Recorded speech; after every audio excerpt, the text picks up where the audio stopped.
Hello बच्चों, welcome to ether. आज बच्चों देखो हम लोग आगे चैप्टर 8 लॉज ऑफ मोशन। इससे पहले बच्चों हम लोगों ने लगभग 7 चैप्टर्स पढ़ लिए। लास्ट जो हम लोगों ने चैप्टर पढ़ा था वो था motion in a plane and 3 dimension. उसमें लगभग हम लोगों ने 25 लेक्चर्स में पूरा चैप्टर कंप्लीट करा था, जिसमें थ्योरी 12-13 चैप्टर लेक्चर थे, बाकी सब न्यूमेरिकल्स थे। वो नहीं देखा तो देख लेना जाके। आज बच्चों जो लेक्चर हम लोग लॉज ऑफ मोशन पढ़ रहे हैं, ये वो चैप्टर है जहाँ से आपको फिज़िक्स में इंटरेस्ट और जगेगा, क्योंकि यहाँ से बोला जाता है कि क्लासिकल फिज़िक्स की जो शुरुआत है वो यहीं से स्टार्ट हुई थी, मतलब गैलीलियो और न्यूटन के बाद, जो कि इस चैप्टर में हम लोग शुरुआत में देखेंगे। उसके बाद बहुत सी चीज़ें, बहुत इंटरेस्टिंग चीज़ें पढ़ेंगे बच्चों।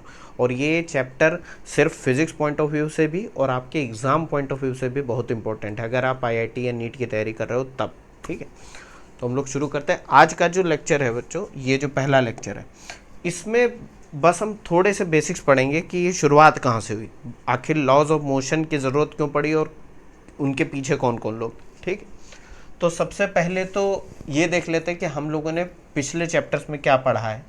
पहली बात तो जो हम लोगों ने पिछले चैप्टर्स में मोशन पढ़ा है, उसमें हम लोगों ने ये क्वेश्चन नहीं करा कि मोशन का कारण क्या है। मोशन तो हो रहा है, हम लोगों ने वेलोसिटी कंप्यूट करी, पोजीशन जानी, डिस्प्लेसमेंट कैलकुलेट करा, लेकिन हमने ये नहीं पूछा कि मोशन हो क्यों रहा है, what is the cause of motion. ये चैप्टर बच्चों सिर्फ इसी को डिस्कस करने के लिए है कि उसके पीछे का कारण क्या है, मोशन के पीछे का कारण क्या है। ठीक है, तो सबसे पहला पॉइंट जो है लिखा है, we haven't asked the question about what is causing the motion, अभी तक जो चैप्टर पढ़े हैं मोशन के। ठीक है, दूसरा पॉइंट क्या है, in this chapter we will study about the causes of motion and laws governing that motion. बात समझ गए। अब इस चैप्टर से हम पढ़ेंगे कि मोशन हो क्यों रहा है। अभी तक पढ़ रहे थे जो जो हो रहा है वो मोशन में क्या क्या हो रहा है, अब पढ़ेंगे क्यों को। ठीक है, तो एक चीज़ ध्यान रखना, अभी तक जो हम लोग पढ़ रहे थे उसको काइनेमैटिक्स बोलते हैं। अभी मैं इसके बारे में बता भी दूंगा।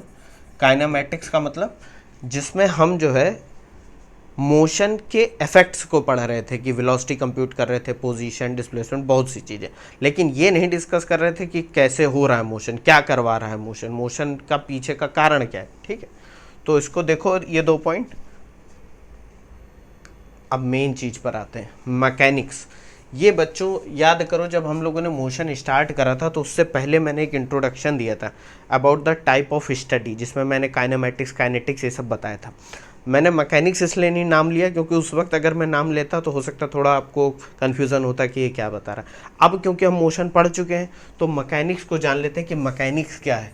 या अभी तक जितना पढ़ते आ रहे थे मोशन में वो सब मैकेनिक्स ही थी। ठीक है, it is the branch of physics dealing with the study of motion when subjected to forces and the subsequent effects of the bodies on their environment। मतलब सीधी सीधी बात है, mechanics is the study of motion due two forces. ठीक है, motion हो रहा है, इसकी जो स्टडी है और जो फोर्सेस वो मोशन करवा रही हैं, इनकी स्टडी को मैकेनिक्स बोला जाता है। अब कोई बॉडी ऑब्वियस सी बात है कि अगर वो मोशन कर रही है तो हो सकता है उसका कुछ इफेक्ट एनवायरनमेंट पे हो, या एनवायरनमेंट में इस एनवायरनमेंट की बात नहीं कर रहे हैं, उसका इफेक्ट दूसरी बॉडीज़ पे। ठीक है, उन सब की स्टडी को हम मैकेनिक्स बोलते हैं।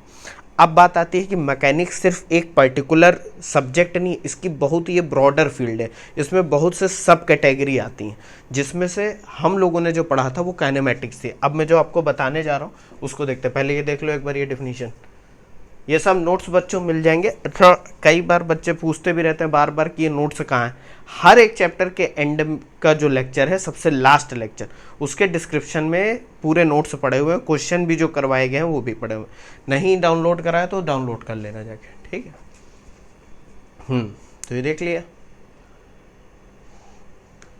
अब देखो मैंने क्या बताया, मैकेनिक्स सिर्फ जो है एक ब्रांच नहीं है, इसके अंदर भी बहुत सी ब्रांचेस हैं। ठीक, तो कौन कौन सी ब्रांचेस हैं मैकेनिक्स की? 3 जो मेजर ब्रांचेस हैं वो है mechanics of rigid bodies, mechanics of deformable bodies और मैकेनिक्स ऑफ फ्लूइड।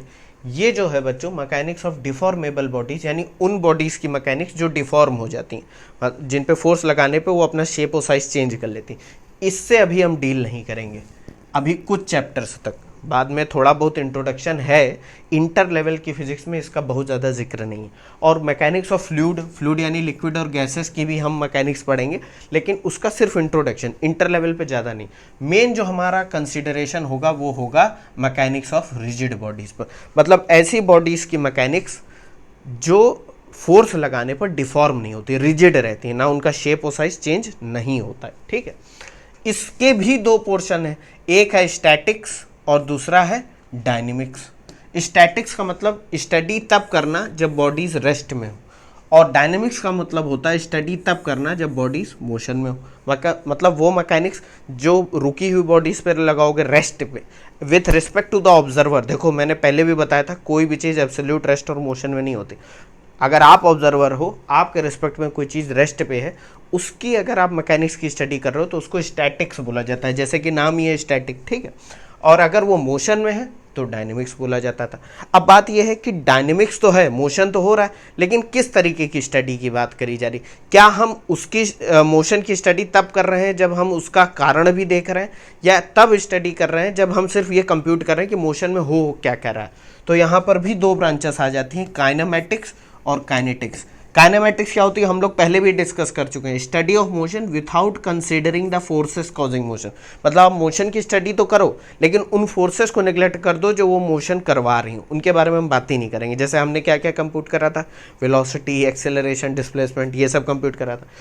यहीं दूसरे पे आ जाते हैं kinetics, study of forces causing motion. अब यहाँ से हमारी काइनेटिक्स चालू होती है बच्चों। ये जो चैप्टर है वो काइनेटिक्स का पहला चैप्टर है, जिसमें हम उन फोर्सेस को पढ़ेंगे जो मोशन करवा रही हैं। ठीक है, अभी तक जो हम लोगों ने पढ़ा था कौन कौन से चैप्टर में, चैप्टर 6 और 7 में, motion in a straight line और मोशन इन अ प्लेन, वो काइनेमेटिक्स थी, क्योंकि वहाँ पर हमने फोर्स का जिक्र नहीं करा था। ठीक है, इसको देख लो। आज से बच्चों हम लोग काइनेटिक्स पढ़ेंगे।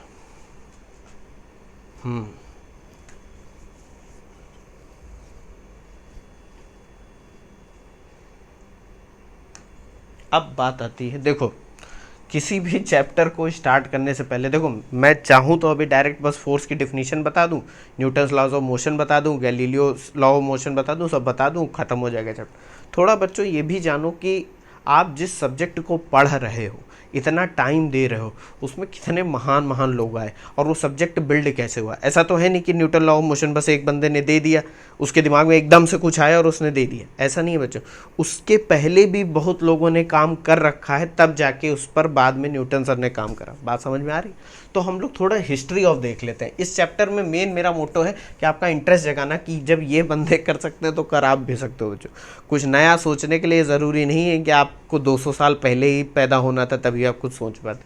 ठीक है, ग्रेट थिंकर्स, गैलीलियो गैलीलिया, ये नाम आपने बहुत बार सुना होगा। 1564 में पैदा हुए थे, 1642 में चले गए थे। ठीक है, अब बात ये आती है, कह दो कि सर हिस्ट्री क्यों पढ़ा रहा हूँ। हिस्ट्री इसलिए पढ़ा रहा हूँ बच्चों कि जब भी मैं इनका नाम लूँ, कोई भी थ्योरी या लॉ बताऊँ, तो आपके मन में एक इंटरेस्ट जरूर आना चाहिए, सिर्फ उस लॉ को लेकर नहीं, उस बंदे को लेकर भी जिसने ये लॉ दिया है। ठीक है, क्योंकि उससे आप इंस्पायर हो सकते हो।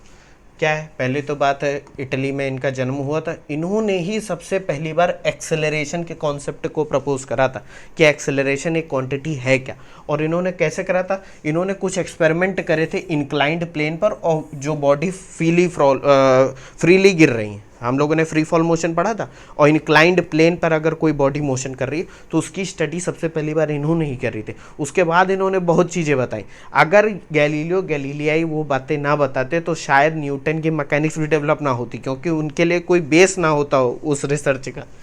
ये बहुत। अब फिर इन्होंने क्या करा, एक एरिस्टोटल करके, आपको याद होगा, कुछ नाम अगर सुना हो, अपने फिलोसोफर थे और एस्ट्रोनॉमर थे। उन्होंने ये बताया था कि मोशन के लिए एक फोर्स का होना ज़रूरी है, तभी मोशन हो पाएगा, वरना मोशन नहीं होगा। इस नोशन को, एरिस्टोटल की इस बात को इन्होंने बिल्कुल ही विथ एक्सपेरिमेंट रिफ्यूज़ कर दिया था, मतलब गलत साबित कर दिया था कि मोशन विथआउट फोर्स भी हो सकता है। आप कहोगे सर ऐसा कैसे हो रहा है, अभी हम लोग डिस्कस करेंगे। उसके बाद इन्होंने इनर्शिया की डिस्कवरी करी। इनर्शिया क्या होता है वो भी सब डिस्कस करेंगे। इन 1609 बिल्ड ओन टेलीस्कोप। देखो टेलीस्कोप पहले भी बनाए जा चुके थे, लेकिन इन्होंने अपने लिए खुद की स्टडी के लिए एक स्पेशल टेलीस्कोप बनाया था। देखो कितनी इंटरेस्टिंग बात है, बंदा मतलब रिसर्च करने के लिए खुद के ओन इक्विपमेंट भी बना रहा है। और उस टेलीस्कोप से इन्होंने करा क्या क्या था, ये देखो एक बार थोड़ा सा बस एक बार देख लो, उसको लिखने की भी जरूरत नहीं, मैं बस आपको बताने के लिए कि कितने बड़े बड़े लोग आए थे फिजिक्स की दुनिया में। ठीक है, इन्होंने उस टेलीस्कोप का यूज़ क्या करा, जो मून की सरफेस पे देख आप लोग जब देखते होगे तो स्पॉट पड़े हुए हैं, वो स्पॉट बेसिकली क्या होते हैं, माउंटेन्स होते हैं, जो वहाँ पर पहाड़ हैं उनकी जब शेडो पड़ती है तो उसी को हम लोग कहते थे डार्क स्पॉट्स। ये सब स्टडी उन्होंने अपने टेलीस्कोप से करी थी। एस्ट्रोनॉमी की दुनिया में इन लोगों ने बहुत काम करा। फिर इन्होंने जुपिटर्स के मून, जो बृहस्पति जो ग्रह है उसके बहुत सारे मून्स हैं, सैटेलाइट हैं, उनकी खोज इन्होंने करी अपने टेलीस्कोप से, बहुत सारे मून्स की खोज। और इन्होंने क्या क्या जाना, मून्स ऑफ जुपिटर के बारे में, mountains and depression on the moon, dark spots on the sun, sun पे भी कुछ डार्क स्पॉट है उनको भी अपने टेलीस्कोप से जाना। तो बहुत काम करा इन लोगों ने एस्ट्रोनॉमी में। और इनकी एक बहुत इंपॉर्टेंट वर्क था जिसको बोलते थे, ये वर्क के बारे में मैंने आपको पहले भी बताया, dialogue on the two chief world systems, ये नाम का इनका एक समझ लो किताब थी। उसमें इन्होंने theory, heliocentric theory of solar system बताया। हीलियोसेंट्रिक थ्योरी का मतलब बच्चों ये होता है कि बहुत सदियों पहले पता है क्या जाना जाता, लोग ये मानते थे कि अर्थ जो है सेंटर में है और बाकी सब उसके इर्द गिर्द घूम रहा है, क्योंकि ये बहुत ऑब्वियस फैक्ट था। पहले के लोग क्या कहते थे, साइंस उसको बना देते थे जो सिर्फ दिख रहा है, उसके पीछे क्या हो रहा है वो नहीं मानते थे। अब जैसे आप सुबह उठ रहे हो, देख रहे हो कि सूरज निकल रहा है, ठीक है, और शाम होते होते वो घूम के ऐसे जाके वेस्ट में डूबा जा रहा है, तो आपको तो यही लगेगा ना कि अर्थ वहीं पर है, सन उसके इर्द गिर्द घूम रहा है, तो वही वो मानते थे। इन्होंने उस थ्योरी को प्रूव करा कि भैया अर्थ जो है सेंटर नहीं है, सेंटर सन है। और वो थ्योरी सबसे पहली बार निकोलस कॉपरनिकस ने दी थी, जिसको इन्होंने विथ एक्सपेरिमेंट प्रूव करा कि ऐसा नहीं है। और उसकी इनको सज़ा भी मिली थी। देखो बहुत लोग थे जो अर्थ को सबसे बड़ा मानते थे कि भैया यूनिवर्स में, उसके पीछे बहुत रिलीजियस सेंटिमेंट भी थे। इन्होंने जब सच बोला तो इनको मतलब घर में हाउस अरेस्ट कर दिया गया कि आप किसी से बात नहीं कर सकते हो, कुछ नहीं कर सकते सच बोलने के लिए। अब आप देखो, आप फिजिक्स में कुछ प्रूफ कर दो बड़ा तो आपको नोबेल प्राइज़ मिल जाता है। उस समय क्या करते थे, देखो जेल में डाले दे रहे हैं एक तरीके से। तो कितनी कठिन थी लाइफ, उसके बाद भी इतनी बड़ी बड़ी चीज़ें देख के चले गए, जिस पर आज हमारी इतनी टेक्नोलॉजी डेवलप हो गई है। ठीक है, और क्या था, गैलीलियो ने साइंस को बहुत ऐसी ऐसी चीज़ें दी हैं कि गैलीलियो के बाद से ही ऐसा होने लगा कि साइंटिस्ट सिर्फ ये नहीं करते थे कि कुछ सोचा और उसको लिख लिया, उसको लिखने के बाद उसका प्रूफ करने के लिए वो अपने खुद के एक्सपेरिमेंट भी करते थे और थ्योरीज को प्रूफ करते थे या उनको डिनाई करते थे कि ऐसा सच है, ऐसा गलत है। तो इनको इसीलिए फादर ऑफ मॉडर्न साइंस भी कहा जाता है। ठीक है, फादर ऑफ मॉडर्न साइंस। बहुत ज़्यादा दिमाग वाले भैया बंदे थे। ठीक है, गैलीलियो के बारे में जान लिया। अब देखो इनका तो भाई नाम अगर शायद मेरे ख्याल से जब से दिमाग आता है, साइंस बच्चा पढ़ना चालू करता है, तब से न्यूटन का नाम सुनता रहता है। इनका जन्म 1642 में हुआ था। अब ये उसी साल पैदा हुए थे जिस साल गैलीलियो एक्सपायर हुए थे। देखो, born in Woolsthorpe England the year Galileo died. तो ऐसा भी कह सकते हो कि गैलीलियो जो है री इनकारनेट होके ऐसा न्यूटन आ गया। मैं मजाक कर रहा हूँ, ठीक है। He gave method to apply binomial theorem for negative and fraction exponents. ये बातें नहीं पता होती। आप लोगों ने अगर बाइनोमियल थ्योरम वाला वो लेक्चर देखा हो जिसमें हम लोग पढ़ रहे थे बेसिक मैथमेटिक्स की सीरीज़ में, नहीं देखा है तो देख लेना। उसमें बाइनोमियल थ्योरम फ्रैक्शन के लिए अप्लाई करना इन्होंने ही सबसे पहली बार, यही है जिन्होंने कैलकुलस की स्टार्ट करे। कैलकुलस जो ब्रांच ऑफ मैथमेटिक्स है उसको स्टार्ट करने वाले यही। अब आपके मन में होगा कि अगर न्यूटन सर ना होते तो ये सब हमको पढ़ना ना पड़ता, लेकिन फैक्ट ये है अगर ये होते ना तो जो टेक्नोलॉजी आज है वो कम से कम 200 साल पीछे होती। बात समझ रहे हो कि नहीं। इन्वर्स स्क्वायर लॉ दिया ऑफ ग्रेविटेशन, ग्रेविटेशन की जो थ्योरी है वो हम लोग बाद में पढ़ेंगे, वो सब इन्होंने ही दी थी। ठीक है, इन्होंने लाइट ऑप्टिक्स की दुनिया में भी बहुत काम करा। वाइट लाइट के स्पेक्ट्रम को बताया, वो जो नहीं आपने देखा होगा, अगर नहीं पढ़ा है तो कि प्रिज्म से वाइट लाइट जा रही है और वो 7 कलर्स में डिवाइड हुई जा रही है, जो रेनबो के 7 कलर्स, उन सब की स्टडी इन्होंने बहुत करी। और इनका सबसे अब तक की ह्यूमन हिस्ट्री में सबसे बड़ा साइंटिफिक वर्क जो अभी तक पब्लिश हुआ है वो ये था, जिसका नाम था फिलोसफी नेचुरलिस प्रिंसिपिया मैथमेटिका। ये नाम शायद आपने पहले भी सुना हो, मैथमेटिका, प्रिंसिपिया मैथमेटिका। इसी में इन्होंने अपनी ये सारी गणित लिख रखी थी। ये वर्क ऐसा था कि इसके रिलीज होने के बाद लोगों को भरोसा ही नहीं हो रहा था कि एक आदमी इतना भी सोच सकता है। और कुछ लोगों का, एक साइंटिस्ट और थे, उनके बारे में पढ़ा ना, मैथमेटिशियन साइंटिस्ट थे लेबनीज। तो जिस समय ये कैलकुलस लिख रहे थे उसी सेम टाइम पे लेबनीज भी यही ब्रांच ऑफ साइंस पे वर्क कर रहे थे, मैथमेटिक्स में। तो कुछ लोगों का कहना था कि उन्होंने शुरुआत करी, कुछ का कहना था इन्होंने, लेकिन इनका भैया एकदम भौकाल बना पड़ा था, सब इन्हीं को मान रहे थे तो इन्हीं को मान लिया। ठीक है, और बहुत कुछ करा इन्होंने। लॉज ऑफ मोशन बताया, यूनिवर्सल लॉ ऑफ ग्रेविटेशन बताया, जिसने केपलर के तीनों लॉ को समझाया। अब होता क्या था, पहले लोग बता के तो चले जाते थे लेकिन प्रूफ नहीं कर पाते थे, तो बहुत लोग उनको मानते थे, कुछ नहीं मानते थे इसलिए क्योंकि प्रूफ नहीं दे पाए। इन्होंने केपलर के प्लैनेटरी मोशन लॉ को एक्सप्लेन करा था with his theory of gravitation, ये हम लोग आगे चल के पढ़ेंगे। और न्यूटोनियन मैकेनिक्स, जैसे कि इन्होंने क्या जो जो लॉ बताए हैं वो बच्चों, जैसे थ्योरी ऑफ ग्रेविटेशन है, उसने क्या करा, उस थ्योरी को हम अर्थ पे भी अप्लाई कर सकते हैं, और जो बाकी ऑब्जेक्ट्स स्पेस में दिख रहे हैं जैसे सन, प्लैनेट, स्टार्स, जो अर्थ के आसपास जो सरफेस पे ऑब्जेक्ट्स हैं को टेरेस्ट्रियल ऑब्जेक्ट्स, और जो सेलेक्शियल ऑब्जेक्ट्स हैं मतलब कि जो स्पेस में फैले हुए हैं, उन सब पे कॉमन थ्योरी लगती है। मतलब एक एप्पल का गिरना अर्थ पे, उस पर हम थ्योरी ऑफ ग्रेविटेशन लगा सकते हैं, और मून का अर्थ के इर्द गिर्द चक्कर, अर्थ का सन के इर्द गिर्द जो चक्कर है, उस पर भी हम लगा सकते हैं। मतलब सेम लॉ की आप स्केल देखो, उसको हम अर्थ पे बैठे भी लगा रहे हैं एक शेप के ऊपर, और पूरे पूरे प्लैनेट सिस्टम और सन, स्टार, पता नहीं कहाँ का अप्लाई करे थे। तो इनकी इस लॉ के ये जो है फ़ायदे हैं, यूनिवर्सल लॉ हैं ये सारे। ठीक है, फिर देखो, अब आप कहोगे सर सिर्फ क्या वेस्टर्न साइंटिस्ट और मैथमेटिशियंस ने ही काम कर रहा था, ऐसा नहीं है, अपने इंडियन लोगों ने भी बहुत काम कर रखा उसके बारे में। पहले एक टाइमलाइन ऑफ थिंकर्स देख लेते हैं।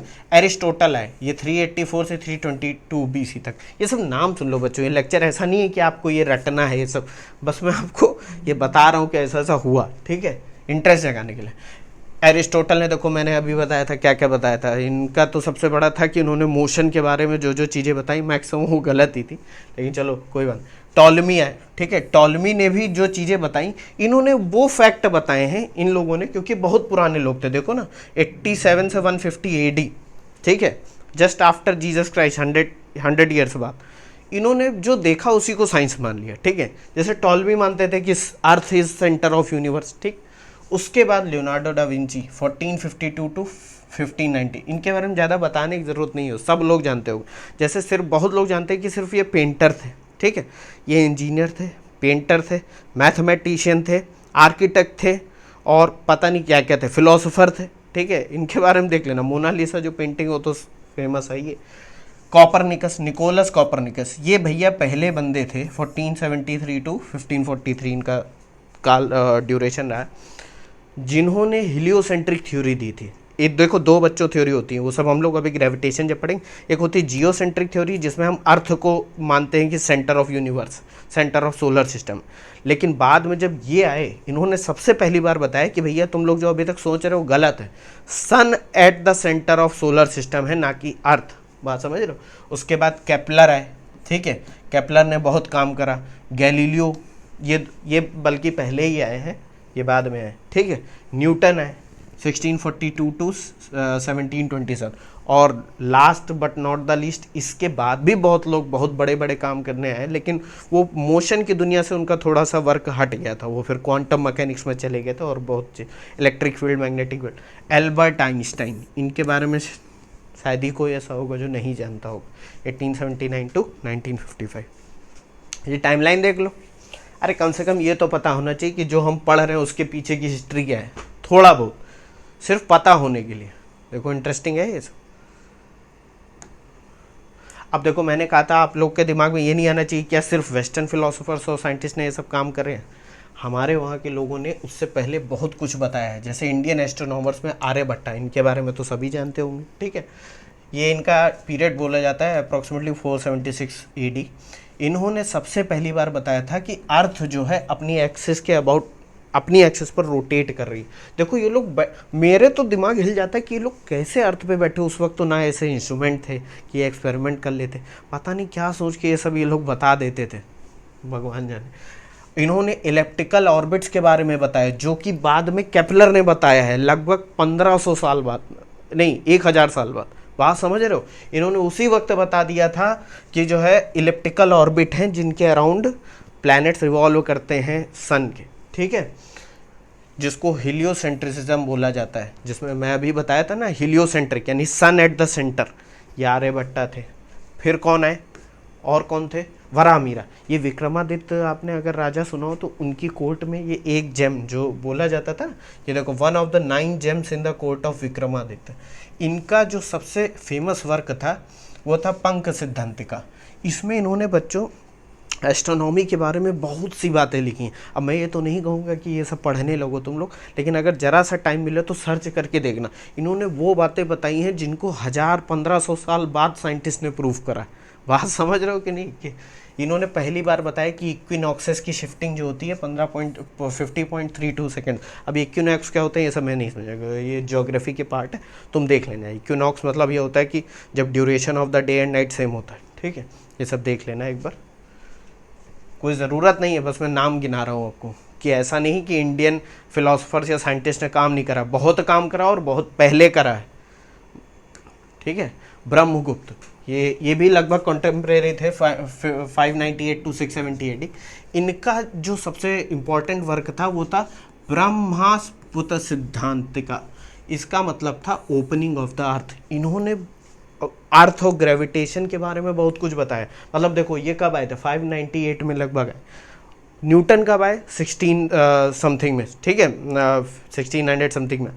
अब सोचो उनसे लगभग 1000 साल पहले इन्होंने ग्रेविटेशन के बारे में बता दिया था। अबाउट ग्रेविटी इन्होंने क्या बताया, bodies fall towards the earth as it is in the nature of the earth to attract bodies, just as it is in the nature of water to flow. देखा, इन्होंने उस वक्त बता दिया था कि जैसे पानी बहने की उसकी एक नेचर होता है पानी का बहना, वैसे अर्थ की एक टेंडेंसी है कि वो ऑब्जेक्ट्स को अपने पास खींचती है। भले पूरी तरीके से प्रूफ नहीं कर पाए लेकिन कुछ तो बताया। इन्होंने पैरालेक्स के बारे में इक्वेशन दी थी, पैरालेक्स अब क्या होता है वो सब हम लोग पढ़ा लें। मतलब देखो कितना काम करके लोग गए हैं। और कौन थे, आदि शंकराचार्य, इनके बारे में बच्चों जरूर पढ़ना, विकिपीडिया पे पहला पेज पढ़ लेना। ये एक ऐसे वैदिक स्कॉलर थे जिनके अभी आप जाओगे ना तो यूएस में भी इनके वर्क्स की पढ़ाई कराई जाती है, ऑक्सफोर्ड जैसे इंस्टीट्यूट में इनके जो वर्क हैं वो पढ़ाए जाते हैं। ये अद्वैत वेदांत के फिलोसफर थे। अब ये सब मैं नहीं बताऊंगा, थोड़ी फिलोसफी की चीज़ है, मुझे भी बहुत ज़्यादा इसका आइडिया नहीं। प्रश्नोपनिषद, इनकी जो थ्योरी ऑफ ग्रेविटेशन इन्होंने भी थी। अब ये कहोगे सर यहाँ पिक्चर जो लगी वो कॉपी पेस्ट में सेम लग गई है। अब कोई इनको ओरिजिनल तो देखा नहीं है, वो तो एनिमेटेड पिक्चर्स हैं, ठीक है। इन्होंने थ्योरी ऑफ ग्रेविटेशन दी अपने प्रश्नोपनिषद। ये बच्चों जो उपनिषद होते हैं उनको इन्होंने बहुत अच्छे से समझाया था, उनका एक्सप्लेनेशन बहुत अच्छे से दिया था। इनका जो सबसे सेंट्रल कंसर्न था वो था जीवात्मन पे। मतलब कि लोग जो बोलते हैं ना कि सेल्फ, इंडिविजुअल सेल्फ, हम जो है, उसको रिलेट करा था इन्होंने यूनिवर्स से, आत्मनो ब्राह्मण से। मतलब ये सब थोड़ी फिलोसफिकल चीज़ें हैं, मतलब इन्होंने भी बहुत काम करा आदि शंकराचार्य ने। तो हम लोगों ने कितनों को जाना, मैं शुरुआत से बता देता हूँ। नाम बस एक बार देख लो, भले उनके बारे में तो हम लोग सब जान ही जाएंगे। गैलीलियो के बारे में, न्यूटन, ठीक है, न्यूटन के बारे में जाना। फिर इनके बारे में Aristotle, Ptolemy, da Vinci, Copernicus, Kepler, Galileo, Newton, Albert Einstein. और हमारे इंडियन एस्ट्रोनॉमर्स में कौन कौन थे, आर्यभट्टा थे, वराहमिहिर थे, ब्रह्मगुप्त, आदि शंकराचार्य। बात समझ गई कि नहीं। बस बच्चों ये लेक्चर आपको एक फील देने के लिए था कि इतने लोग काम कर चुके हैं और हम लोग पढ़ने क्या जा रहे हैं। हम लोग पढ़ने जा रहे हैं मैकेनिक्स ऑफ रिजिड बॉडीज, जिसमें काइनेटिक्स पढ़ने जा रहे हैं, जिसमें हम पढ़ेंगे कि मोशन का कारण क्या है। ठीक है बच्चों, थैंक यू, मिलता हूँ नेक्स्ट वीडियो में।